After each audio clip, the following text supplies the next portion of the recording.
Yo, what's going on guys, Grouch here. So I know lately I've been a bit more inactive than usual, and to be honest, I have had trouble finding videos I actually want to make. It's literally just been me sitting in a chair for days on end with zero ideas coming to mind. So since I've basically fallen off the anime hype, I decided maybe it's time for me to start reading some manga, which isn't something I usually do.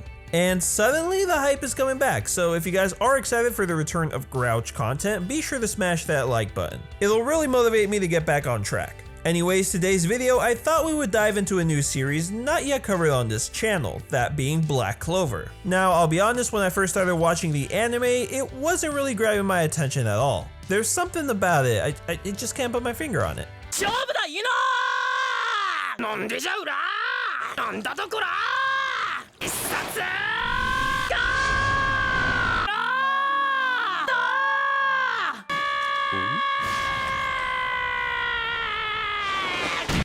Yeah, no idea.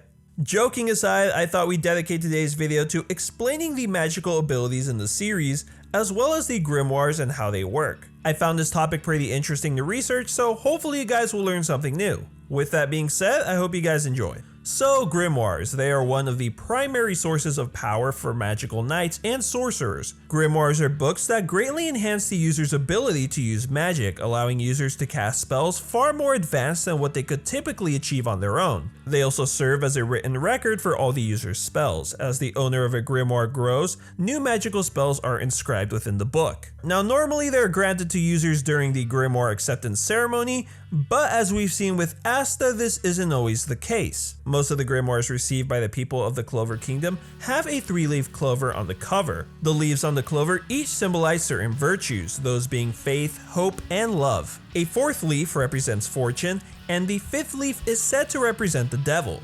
But what exactly is magic? Well, magic in the world of Black Clover is the manipulation and application of mana that exists inside the user's body. Mana is a form of energy that exists within both nature and people, and has become a very important aspect of every mage that has ever lived, as it is their source of energy which allows them to activate various magic spells. Since this energy is naturally existing and flowing in nearly everything around, it is common knowledge that everyone is able to use magic to some extent. Since mana is essentially the life force of all human beings, when someone uses all of their mana, it can cause them to suffer from severe exhaustion or even render them unconscious. Which makes coming across someone with no mana, Asta, a really rare occurrence. Stepping away from living beings, the mana in nature can vary in density depending on the place. Usually a location with high mana density will be more likely to have a distorted environment. One example of such place is a dungeon where strange creatures and gravitational forces could occur within it.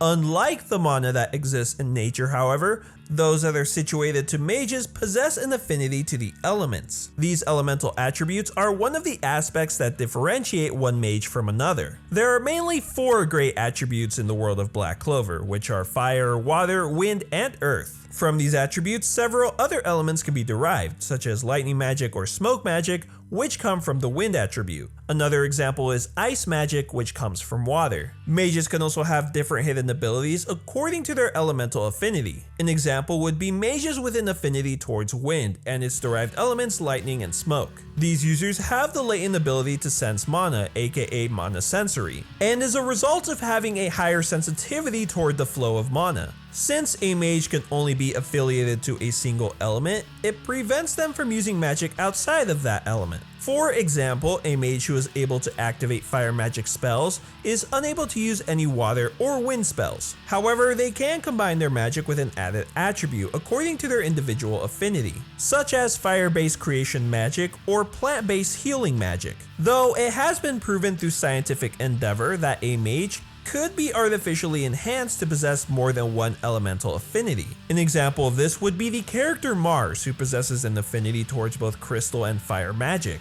As of making this video, there are currently 62 different categories of magic that we are aware of, not including anti-magic, which we will get to in a bit, though I'm pretty confident this number is going to continue to rise as the story progresses. The amount of mana that a mage possesses within them has a huge significance as well. as this is what's generally used to measure a mage's fundamental strength. When a mage possesses a high amount of mana, any task which involves the use of magic will naturally become easier. Additionally, mages with a high amount of mana also have a better chance of accessing higher level spells when compared to those with a lower amount. Mana control is another big factor when it comes to measuring a mage's strength. Even if a mage possesses high amounts of mana, the mage would be considered weak if they are unable to control it. One example would be Noelle, who is considered a defect by her family because she is unable to properly control the large amounts of mana she possesses.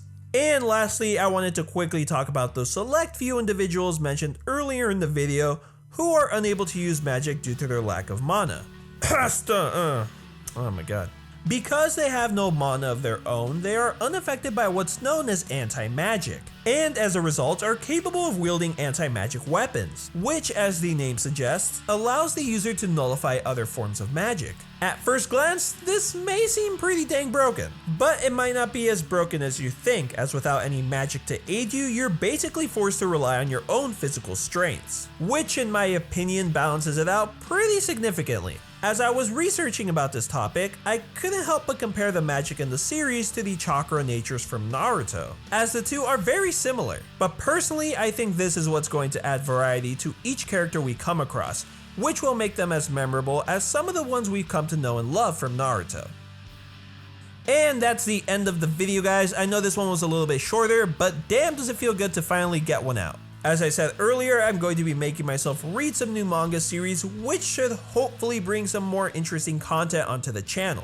If you guys are hyped, drop me a like, and if you made it to the end of this video, go ahead and comment the word Clover down below to let me know. But anyways, that's all for me. Subscribe and turn on post notifications if you haven't already. If you guys didn't know, I'm going to be hosting an anime themed giveaway sooner than later, hopefully. YouTube, I need that play button. I know you hear me. So yeah, keep an eye out for that. But with that being said, guys, I will thank you for watching, and I'll see you next time.